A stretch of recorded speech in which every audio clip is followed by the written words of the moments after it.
if you see right now in the world, like hybrid regimes or authoritarian regimes, building fleets of lethal robots, which choice is more immoral, right? Is like, let's say, choice number one, you totally ignore that from a well-intended pacifism, you decide to not act, or it's less immoral to build counters to that, which effectively are weapons, or they are going to be weapons at some point. From the point that the genie is out of the bottle, and from the point that we have hybrid regimes building fleets of lethal robots at industrial scale, all those moral dilemmas are out of the question. Like, the most immoral choice right now is to not build our capabilities and not put the expertise we have in Europe into use. Space is humanity's greatest laboratory. Defense is democracy's strongest shield. And today, in workshops, in laboratories, in startups, a new generation rises, not to observe history, but to write it, where every innovation above drives progress below, where every breakthrough in defense preserves our freedom to create. Behind every breakthrough stands a founder with a story. Now these stories emerge to light the path for those who follow. Welcome to Rockets and Radars. Hey, Dimitri, you went from developing autonomous systems at Apple to building AI-powered surveillance towers protecting European borders. Let's grab our drinks. In my case, it's mango beer. In your case, I have a coffee. You have a coffee. That's perfect. That's awesome. Let's get into how you convince investors to put 7 million euros into building Europe's answer to Underhill. Before we get into your full journey from the beginning, let's start very simple. What is Delian Alliance Industries for people that might not know you? Yeah, we are a new defense tech company. We are based in, we have strong presence in Athens and London. And over the last months, we also start having a growing presence in Ukraine. Our focus is building a new type of prime focused on the European defense needs. And when I say new type of defense prime, our focus is mostly on low cost or attritable, if you may, autonomous weapon systems. Okay, let's get into the full story. So before you started Delian, or before it was called Lambda Automata, your background is actually super fascinating. You started from PhD research to joining Apple in their autonomous system group. And then you pivoted into defense tech. Where are we right now? Let's get into the whole journey, if we can. I'm very curious, how did you get from there here? So I grew up in Athens, Greece. I studied electrical engineering. I loved computers and computer networks from a very early age. After studying electrical engineering here in Athens in 2010, I moved to United States. There I was doing PhD research at the University of Minnesota. I was part of a research group that made some very significant contributions on GPS denied navigation. Like, that's effectively how a drone, whether we're talking about a vehicle or a self-driving car or an aeroplane, how it can navigate without using GPS. We have some of, like, that research group I was really proud and lucky to be a member of, made some very significant contributions in the mobile robotics field. Some of those technologies are used right now in actual commercial products. There initially, GPS denied navigation was something that was mostly relevant for the aerospace industry, obviously, because like being able to navigate, for an aircraft to be able to navigate and self-localize, like know its orientation and position in an environment where there is no GPS or GPS is jammed is critical. And it's also relevant for mobile robotics, especially for indoor applications, because you may not have access to GPS. So that was our initial focus there. It was mostly on aerospace. And then all of a sudden, big tech companies started getting interested in that technology due to the rise of initially augmented reality and then self-driving cars. So around 2012, 2013, we started working very closely with, like, that research group started working very closely with Google in particular. So I was very lucky to, like, for the first half of my time at grad school there, to work with, like, in defense R&D programs on GPS denied navigation, and then for the rest half to work very closely with Google on bringing that technology to mobile devices for augmented reality. There I was able to compare and contrast how a prime works or how a classical defense R&D program works versus how a Silicon Valley company approaches the same technology and the same problem. So like I was able to compare and contrast the classical waterfall development model versus a more rapid iteration, horizontal type of development and communication. So I always had at the back of my head that there is a huge gap in defense. And that, defense companies, especially like established primes, are not what we see in Hollywood movies, or they are not anymore. They did not resemble that much what we see in Hollywood movies or what we read in books about the legendary decades, like the 50s and the 60s. So I always had that at the back of my head, but, I had various moral questions, if you may. In 2016, I dropped out of grad school. I joined Apple, started there as an engineer, departed as an engineering manager too. I was at a special projects group. That's a group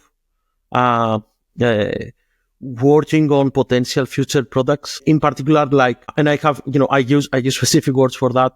But there we worked on autonomous systems. In particular, the teams I was a member of and contributed to worked on anything that had to do with sensing on autonomous systems, like how a mobile robot can utilize cameras, lidars, radars to number one, find its location, map the surroundings around it, and identify objects around it, their shape, their size, their type, their intent. So I was very lucky to contribute there on some really hard problems and see how you can test them at scale when you have access to a lot of resources. Now, roughly around 2020, I started getting extremely anxious.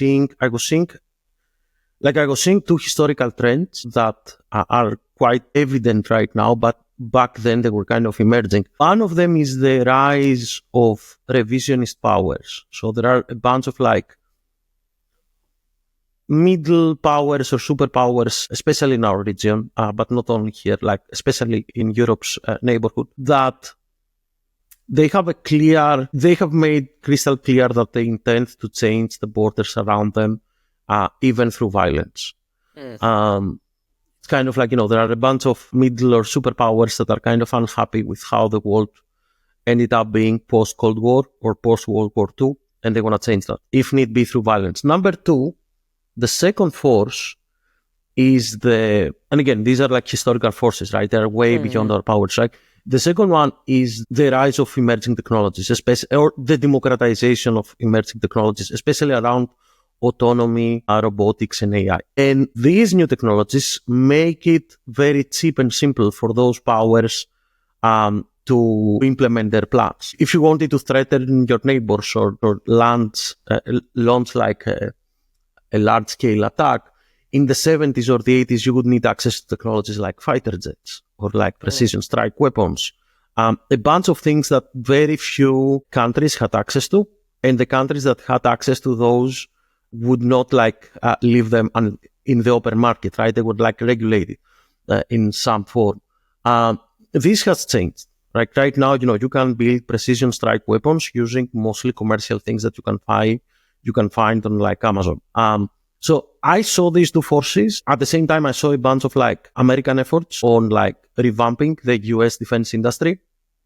And seeing a bunch of people claiming that, okay, the US defense industry is falling behind, I could not imagine how behind and how old fashioned was the European defense industry. So I decided to act on that so I started, back then we're called Lambda, now we're called Delian. I started Delian in late 21, moved back to Athens, started the company here. And it has been quite a journey so far. We have systems right now that are used 24/7 in some critical national security challenges along the European border. And we have some really big plans. I'm happy to dive more into that. Yeah, we will get into those. You mentioned that you had some ethical questions in the beginning of your journey. I'm very curious, how did you perceive those ethical questions before you start Lambda Automata? Yeah, with any technology, there is always the classical philosophical question of okay, you have a knife, you build a knife. And, you can use a knife as a kitchen tool to cook. You can use a knife as a weapon.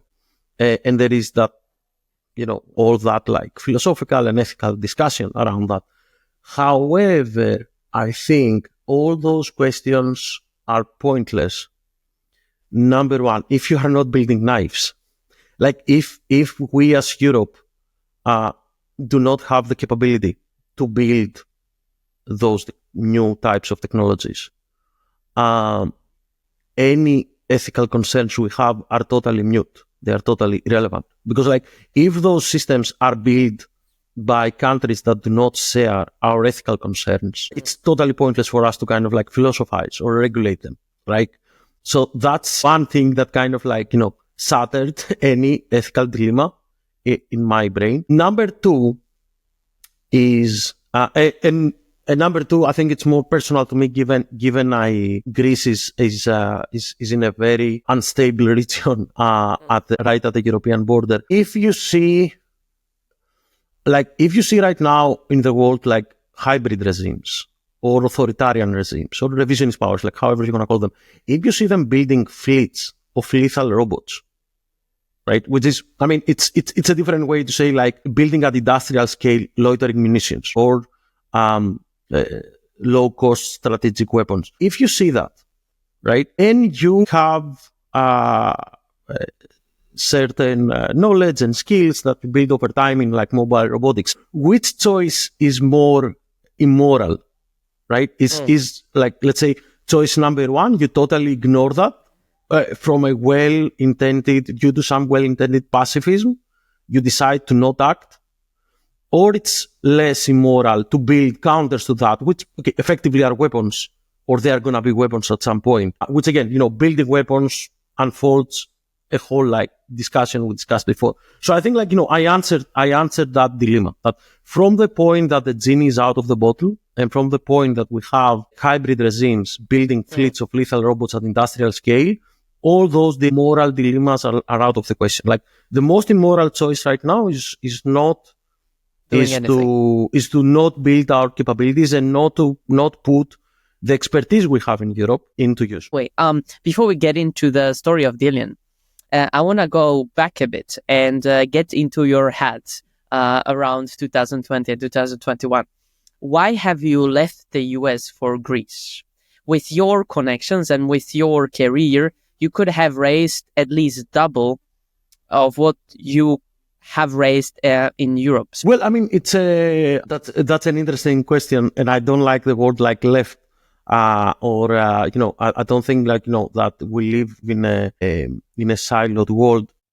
However, I think few things. Many top engineers in Silicon Valley, a significant amount of them are of European heritage, or they grew up in Europe, one way or the other. And you can go to many cafeterias during lunchtime at like some of the big tech companies in the Bay Area, and many people are going to be discussing, what if we were in Italy right now? What if we were in Berlin right now? What if we were in Barcelona right now? What if we were in London right now?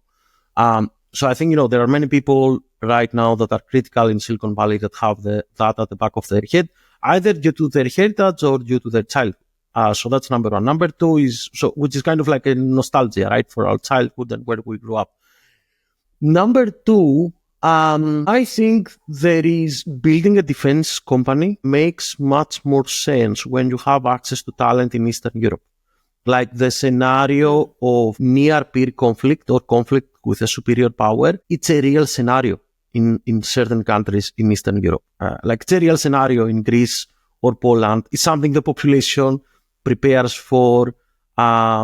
It's not some sci-fi scenario. So it's not as if, you are building weapons that are going to be used on the other side of the planet and you build them either, I don't know, in New Mexico or in Western Europe. It's something that, it's something personal, right? Especially like me, myself, I come from an island that is, at the very east in the Aegean. And I think for many Europeans, especially in Eastern European democracies, that's a real scenario in their brain. So that's number two. Number three, I believe that the combination of many companies in Europe of like building things that may have to be used in a real scenario and not in a sci-fi scenario, not on the other side of the planet, plus the access to a big pool of talent. Like there is a big pool of talent in especially of recent graduates in European universities, plus the large diaspora of people of European heritage that are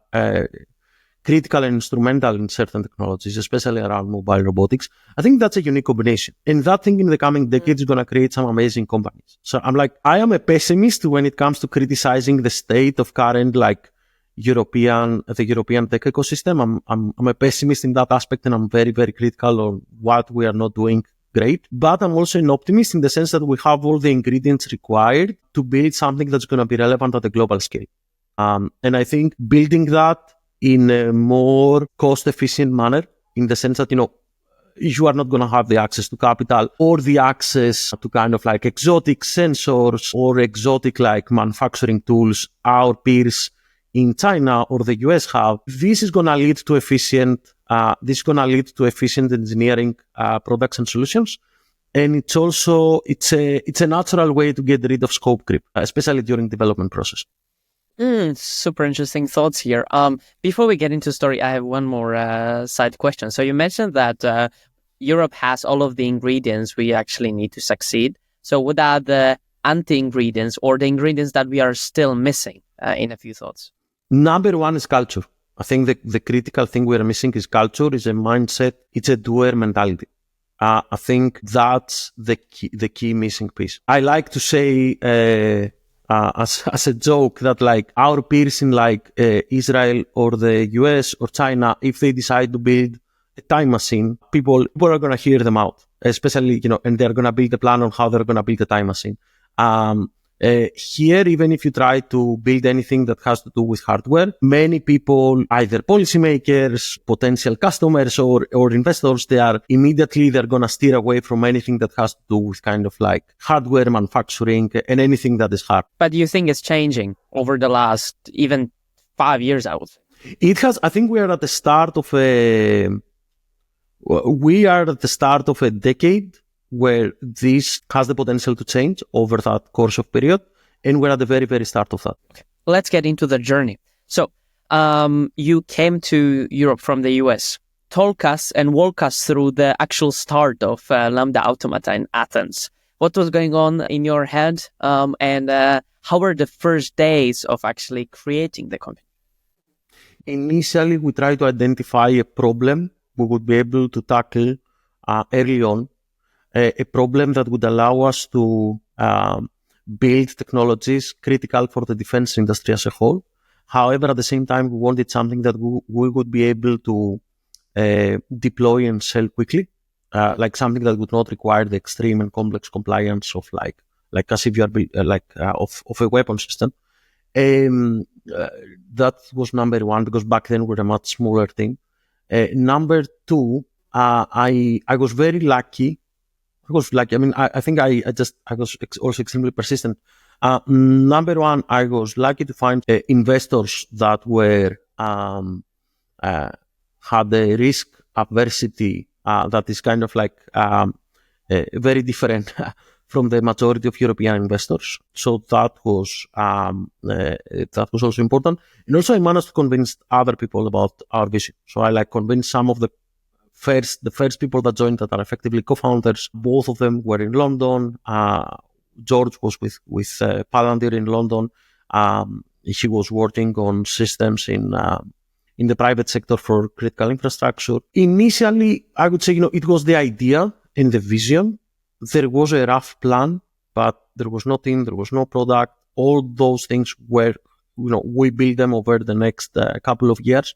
And over the next 1.5 years, starting from that period, we started with our very first use case.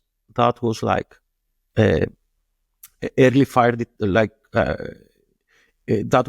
early fire detection for protecting forests and coastal monitoring for border surveillance. And those were the first two use cases that we jumped into and built our first product around, our autonomous surveillance towers. Now those operate 24/7. They are deployed in in forests in Greece. There is a plan for them to be deployed all across the country, and they are used also 24/7 for coastal monitoring. Through that period, there were some critical points. I would say, the most critical ones were like securing the second round of investment, a seed investment that was led by Air Street Capital in London. With that, we set up an office also in London.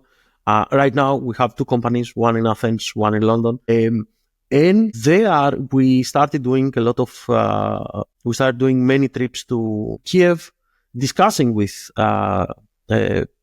partners there to identify what are the top problems they have, how we can be of use to them. And one of the things where I was surprised to see was that there was a big gap on GPS denied navigation, on effectively how a low-cost technology, a low-cost device to enable drones to operate in a GPS denied environment. That was something that was very close to my heart, in the sense that I have spent a large chunk of my professional life working on that problem, both academically and in the industry. Right now, our UK office is entirely focused on that effort. We're iterating on a device that is going to allow fixed wing drones, a low-cost device that can be retrofitted to almost all types of fixed wing drones, to provide them with the capability of operating in an environment where there's no GPS. Those were some critical points. And there are many more. Yeah, there are many more throughout the journey of the company I would love to dive into. Awesome. So we went through a lot of the journey on the big perspective, which is great. And now I would love to get into more micro points if we zoom in into the company journey. So if I go to the very actually start, and you mentioned that you were going through brainstorming on what you should work on. Do you remember any other use cases or any other products or strategies that you have been considering before you actually made a decision to focus on the product that you decided on? That's an interesting question. And I think, there is a large discussion over, if we need a new type of defense tech companies, what is it missing? Is it a particular technology that is missing? Is it the software that's missing? Is it autonomy that's missing? That's a very interesting question. And I have discussed that topic with my founders and with the team here and the leadership here many times. My answer right now to this is that there is going to be a new wave of weapons and weapon systems created in the next decade. Those systems, they are going to effectively recreate capabilities like precision strike or strategic weapons, or operating in a electromagnetically contested environment, recreating capabilities that existed at very exquisite or expensive weapons, recreate them at low cost and at larger scale, leveraging new technologies. And the simple way to say that is we're gonna see low cost cruise missiles, we're gonna see low cost precision strike weapons, we're gonna see low cost counter artillery systems, low cost ISR systems, and I think that's the theme we're gonna see defined by the needs of the various armies. How you serve that, there are many answers to that, and one way to answer that is to say, software is the key technology, or AI is the key technology, or autonomy is the key technology. After a lot of time and pondering on that, and obviously, when I started, and if I had to make a hierarchy of a prioritization of those technologies, obviously I think autonomy is at the core, especially as a person that worked on mobile robotics for all that time. I stand behind it, but it's not just one technology. I think the key thing is building this new type of crime is building an environment, a productive environment where you have certain key technologies under one roof operating smoothly like a well-oiled machine. And those capabilities right now, they already exist in primes. Or the primes, they have the cash and the money to acquire them.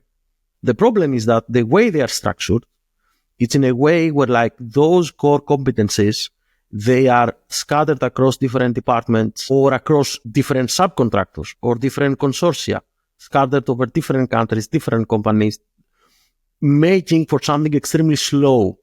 It's hard to move in that environment. Yeah. And they are incentivized to maintain that process and model. And actually, there is even even the legislation of many, like if you see many of the European EDA or EDF programs, I think they have kind of even legislated that complicated process.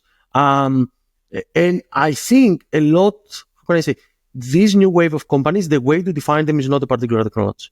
It's not like drones or AI. Yeah, obviously there are going to be some key things, but I would say, there are some core competencies. Those are like AI, autonomy, cloud computing, rapid manufacturing, legal and compliance. Like, how do you handle explosives? How many people right now in Europe know the legal requirements to build a company that can handle safely and legally explosives? Financing. I mean, if you are building a prime and you need to do like manufacturing at large scale and you get an order that is, 2 times the money you have raised, how you're going to finance that massive manufacturing? I mean, if you do it with VC money, you are probably doing it wrong. So having access and knowledge of how to use the right financial instruments is critical. Marketing, like how you're going to communicate, like the primes, they are household names, many of them, and people trust them. And part of what you are selling as a defense company is the trust that your system is the best system for providing that capability at the best cost and at the best scale for a critical moment. So how you collect all those very diverse set of skills and you put them under one roof to work effectively, that is what the European defense industry has lost. I'm fairly certain it used to have it. Both the European and the American defense industries, they used to have it. I'm fairly certain that, if we had a time machine and we could go back to Lockheed Skunk or to the team that built the Concorde or to the team that built the Spitfire, they had many diverse capabilities and a very flat way of them operating effectively. That's what we lost. That's what we need to rebuild. And I think that's what our company is all about, in my opinion. I think like necessity will drive change. Necessity will drive change, especially on something that directly threatens us. But just knowing that is not enough. And the counter example, the bad kind of like the pessimist view is the EV industry, the electrical vehicles industry. BMW or all the big like European manufacturers, I'm fairly certain they had access to the right technology. Like, if they had to build an electric motor in a battery in a lab, I'm fairly certain that there was a point in time where they could do it better than Tesla. However, what they did not manage to build is that but the car is not just a lab, right? Selling a car at massive scale is not just an engine and a battery in a lab. It's not just that. It's not just the know-how. It's also manufacturing and marketing and how do you make it commercially viable. And they never managed to put all those things under one together in a nice process. And that's what Tesla got right. That's what SpaceX got right. I think, there is necessity will drive change.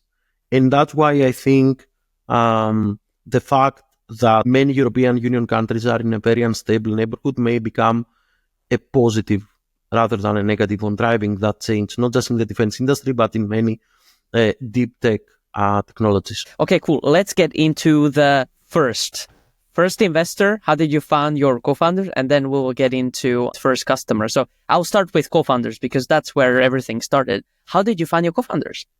Yeah, I mean, George, I found him on Twitter. I just saw a guy that works at Twitter, and he had grew up in Greece, but he had studied all his life and worked in London. And I just pinged him, and I'm like, if he works in Palantir, probably he knows, he can understand our like higher level mission of the company. He's gonna resonate with that. And I directly reached out to him. What did you say in that first message? I just sent him a direct message. Hey, I'm building this company. This is our deck. This is our vision. This is our plan. Do you want to join? Ioannis, in an even funnier way, I was looking for some like junior engineer to work on hardware and stuff, and I put a job posting on LinkedIn. Randomly, he was in Athens for a short period of time, so he saw the job posting and out of curiosity said, okay, who is a company based here that needs this type of skill set? That's very weird. Then we met, and he brought a small crate, a box, a paper box with many robots he has built, both at the university and at work and at his personal time. And I was able to see, his attention to detail, that he was able to kind of like tackle different hardware and software problems, that he actually had hands-on experience in rapid manufacturing, at designing things that can actually be created. Like many times, like we interview or discuss with like young mechanical engineers, and you see that they design things, but things that cannot be built by machinists. So having someone that, had proper foundations on building products physically, but also had all that tinkering and doer mentality. And actually, he was not just a mechanical engineer on a computer, but could work very closely with a machinist and operate a CNC machine or a laser cutter or a steel bender. That, it was like, okay, we should definitely work with this person. And what did you say? Because back then you didn't know what you are going to build, right? Initially, we had a rough idea. Like the key idea was that let's build a product we can sell now. Back then, the immigration crisis in the Aegean was one of the top security issues, and wildfires. So we're like, okay, let's build a product that's going to allow us to build a technology that's going to be core on all our future portfolio, like having a strong perception stack, having the capability on an edge computer connected with either a radar, a camera, a thermal, or all three of them, an edge computer to analyze data, identify targets, vessels, vehicles, their type, their location, and do that online on the edge. Yeah, the simple way to use that is to, build an early wildfire system or a vessel monitoring system. And that's a product that's kind of like simple to sell civilian-wise, right? But it's also a technology that is can be core to like a loitering munition, for example, an intelligent loitering munition or an intelligent ISR drone. So yeah, there was a plan that, autonomy is going to be our core thread as we build our portfolio. Surveillance towers is the product that it's going to be simpler for us to break into the market. It's going to answer a challenge that the primes right now ignore, a national security challenge the primes ignore. And 3, it's going to be a simple way for us to gradually collect all those core capabilities that are needed, like finding people that have strong expertise on compliance and security, building the right team for manufacturing, building a machinist shop. So it was also a product that allowed us to build all those core capabilities, even like electronic warfare. And it allowed us to start from the very simple, just, power, autonomy, and a camera with some simple perception, down to the more advanced versions right now that have sensor fusion. They have radars. They have jamming capabilities. They can detect air targets and vessels. So it was kind of a nice bench to exercise all the core competencies we need for the company. And now in the coming months, we're going to be releasing some new products that are going to be larger vision. Awesome. So let's get into the advice. If you would meet with your younger self, what would you advise yourself on how to find your co-founders? How you hire people and how you judge people, it's critical for the success of any company. Like if I were to make an advice, not to my younger self, but both to my present self and to any CEO, is that like as a CEO, your core competency must be on like judging people fast. Like if you need to collect a lot of information to judge someone, then you're probably gonna, you're never gonna talk to enough people. You need to be able to quickly make a valid assessment on a person on whether they can fit a role, regardless of if they are an employee, a co-founder, or an investor. The same thing applies. And you need to do that, having at least 20% of the information, but like not 100%. We are never going to have 100% of the information. So you need to be able to do that quickly. And that is what's going to build the company. Especially a company that has all those competencies. There is no way a single person or even a single set of founders are going to know all those things. It's impossible. So having the capability to onboard people with that possess key knowledge on those diverse topics, that's something such a type of a defense company needs throughout its lifetime, in my opinion. We recently had a team of like people with very significant expertise on electronic warfare, jamming systems, electronic countermeasures, electronic support measures. So they joined us, and like RF electronics and electronic warfare is a totally new, it's a new community for, it's something that no one from the founding team had actual hands-on experience on. So that capability, I think, is the most important thing of a CEO. The capability to kind of like quickly judge people and attracting the right set of people to work on the same mission. We covered co-founders. Now let's get into the very first investment. You mentioned that you got them on board pretty quickly.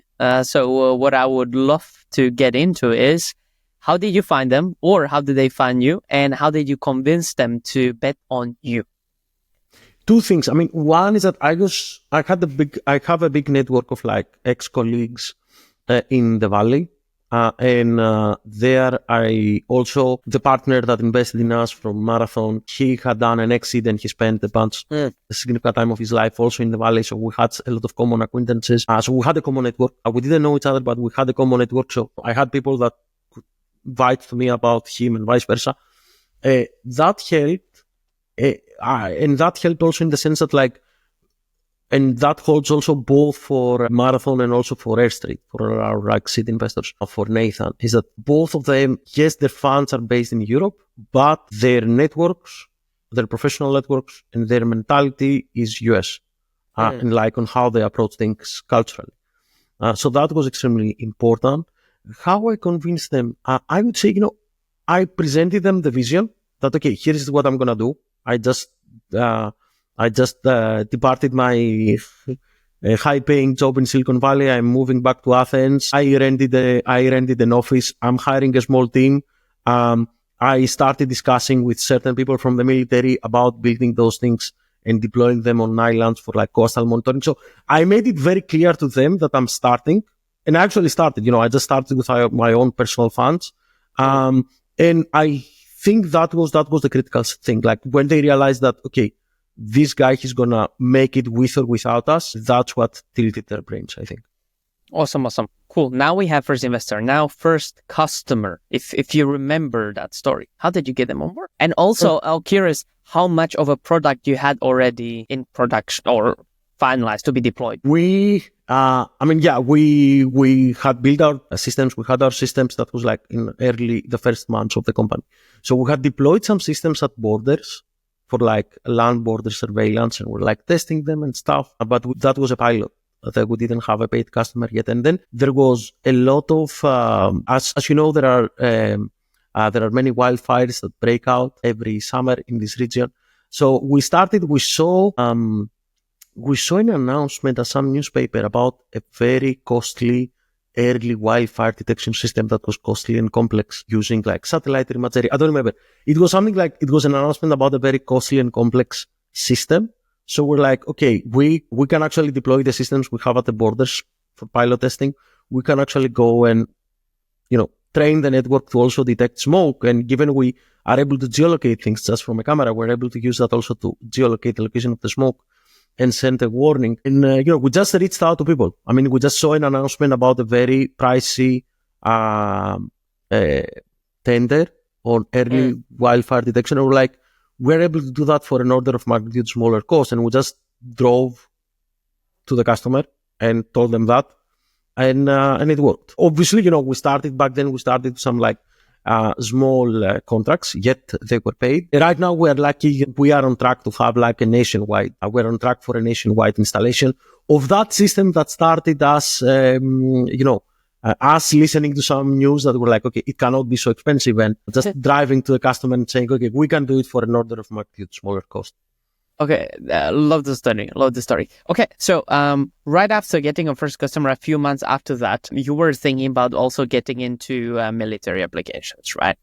So I'm very curious to understand your thinking behind how do you see the difference between military and civil applications of your technology? There are pros and cons in both. Critical infrastructure is a giant market. And I think, as we grow the company, that's something that we always keep our eye on for later stages. And also, if you go and look like at the revenue of like Palantir, you can see that a very significant chunk is around civilian applications, right? And there are many actual civilian applications that are kind of like critical to our way of life. And especially like defending against the climate crisis or protecting critical infrastructure is part of that. You can say that is it's a form of like national security. However, I think civilian applications, they are not great for like, how can I say, civilian end users. They are not as open-minded as a military end user. A military user is going to be more forgiving when you have an early system, when you have a pilot. So I think for a company our age, I think we're going to be mostly focused on defense applications at the beginning. When we're successful in defense, especially in this time and place, when we're successful in defense, then I think there's going to be many opportunities for us in also the critical infrastructure space and the civilian space. But I think doing things the other way around rarely works, in my opinion. Now, if you have something that, if you nail the problem, right? I mean, if you nailed it for one, why not nail it for the other? Which I think it's something like also Alex Karp, the CEO of Palantir, also quotes a lot. Yeah, awesome. Let's get into the next step in your journey, which was your seed round, which we mentioned a few times. You raised 6 million euros at that time, which is a lot for a European seed round. Would love to hear the story. How did you get that one? I don't think what holds behind the European tech scene, I don't think it's the access to capital. I think it's culture. So I don't like to think, we raised a lot or little. We raised what we needed at that point in time. We started gradually from the point we started the company. We started building, discussing with investors or like founders or technologists all across Europe that shared the same vision and understanding of the need to rebuild the European defense industry. From one of those challenges, we identified some key people that got inspired by the grit of the team, especially like how small of a team we were, and we had managed to have like deployments operating 24/7, and how we achieved that using a very small team and very few resources. I think that was instrumental. And that's how we found like Nathan Benites from Air Street Capital, and also Eric Schlesinger from 2-1 Ventures that, became our investors. Again, I think the key factor in that was that, and that's the common denominator across all our investors, is that although they're based in Europe, I think the common denominator between like Nathan Benites and the guys from Marathon in Athens is that they have a world-class mindset. They have a mindset of let's build the best thing on the planet. There is no reason we cannot compete with the Americans or the Chinese, or there's no reason we cannot build world-class technology. And I think that's a US mindset. And that was the common denominator. And also that's what we're looking for our next investors. That's the most important thing in my opinion. We have mentioned more times that the thing that Europe needs is actually the shift in culture. So more people that we can get with the new mindset into Europe, the stronger the ecosystem can get. So what do you think, how we can bring more investors into Europe with that mindset? Should we re-educate the current investor ecosystem somehow? Or you think we should tap into other ecosystems like the US and bring the people from there into Europe so we can accelerate towards having this switch in how we think and how we do business? You need more companies solving hard problems. You need more successes. You need to celebrate your successes and your failure, and you need to iterate. And from that, you're going to create more investors. You're going to create a cultural shift. You're going to create a vibe shift, but there's no easy way around that. You just need more founders and so working on hard problems. Like, I don't know, like building an Uber for cats is not going to move the wheel here. Awesome. Okay, there is one more point that I would love to get your thoughts on, which is getting the NATO certification and navigating defense procurement in Europe. Walk us through how you actually got the NATO certification in the first place and how you navigated the ecosystem.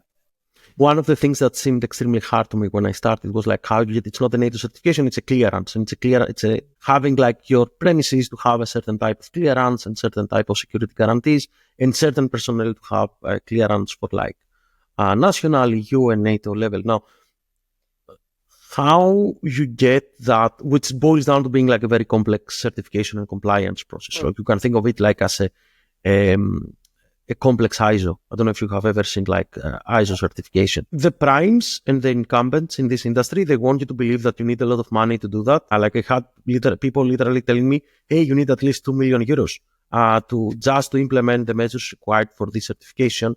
And it actually boiled down to, again, finding the right person that is aligned with a mission, has deep knowledge in those matters, believes in the mission, and has patience to, power through on how to implement that when you start from scratch.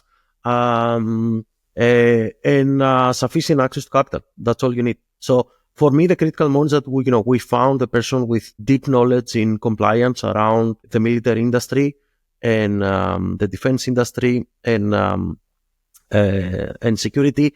We convinced that person to be, she was like employee number 4, I think, number 5. We convinced that person about the mission of the company and the importance of the mission of the company. And then, that person figures it out. So I think that applies to many things where incumbents want you to believe you need infinite amounts of cash to solve that problem.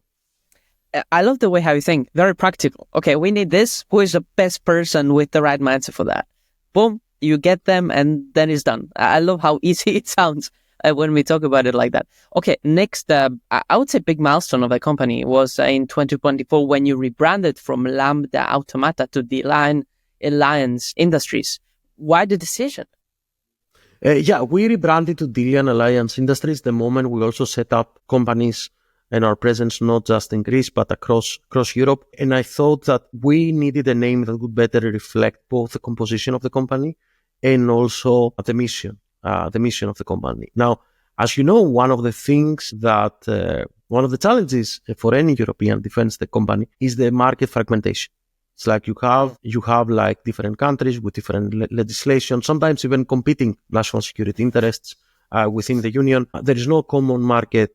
There's not one Congress that can make an order, one tender for the whole market, and so on and so forth. So how do you navigate such a market? How you build a defense company that can navigate this fragmentation? That's on its own.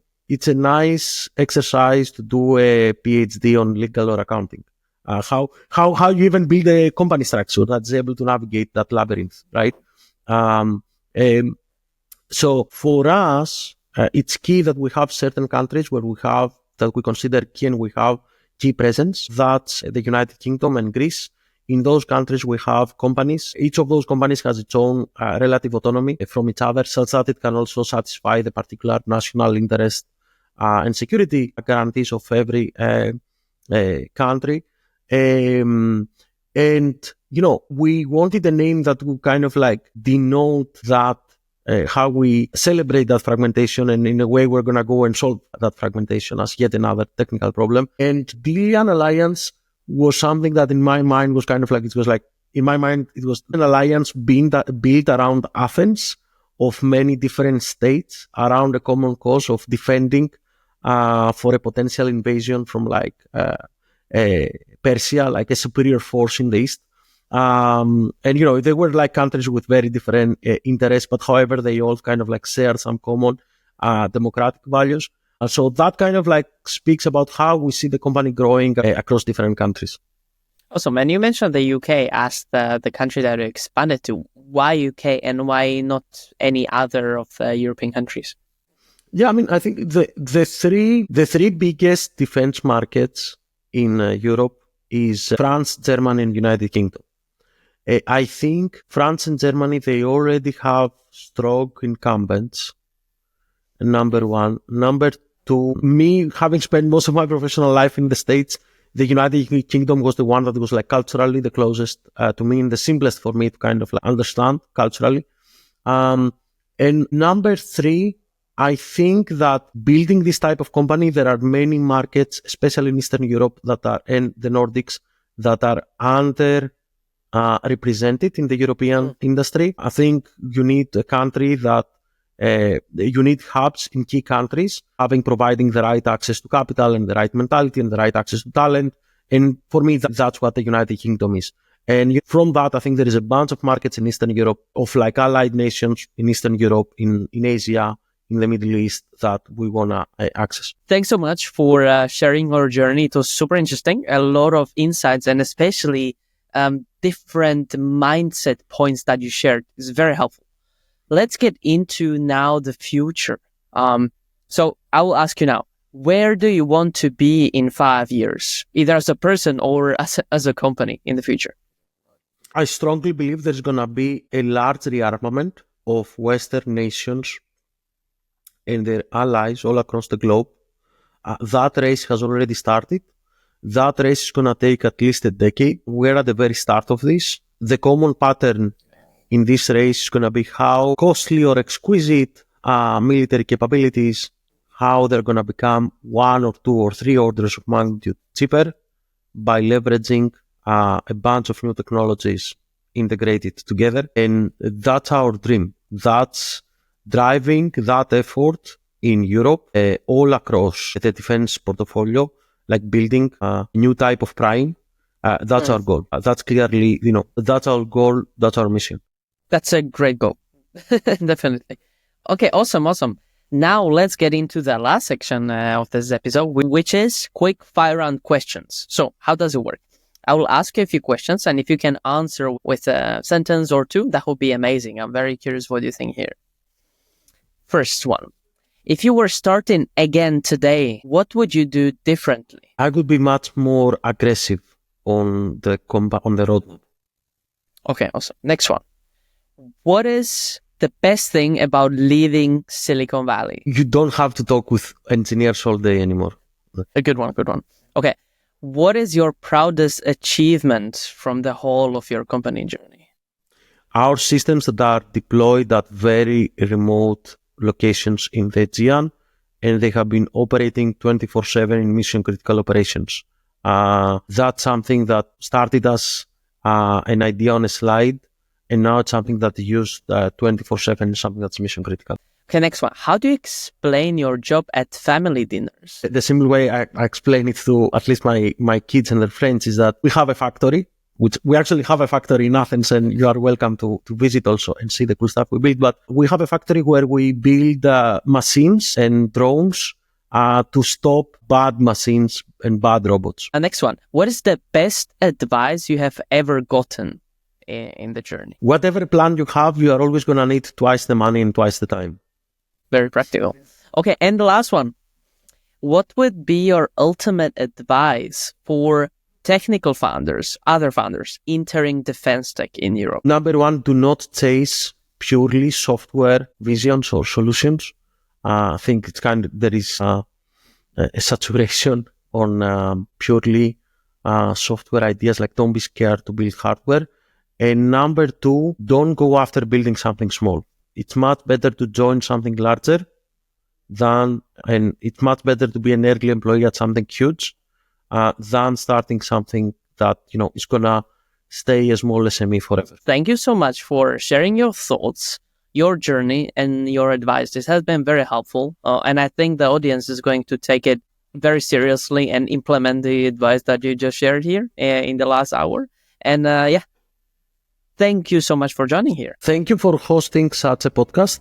And it's critical that we have more such organic media showcasing the work that's done in this continent.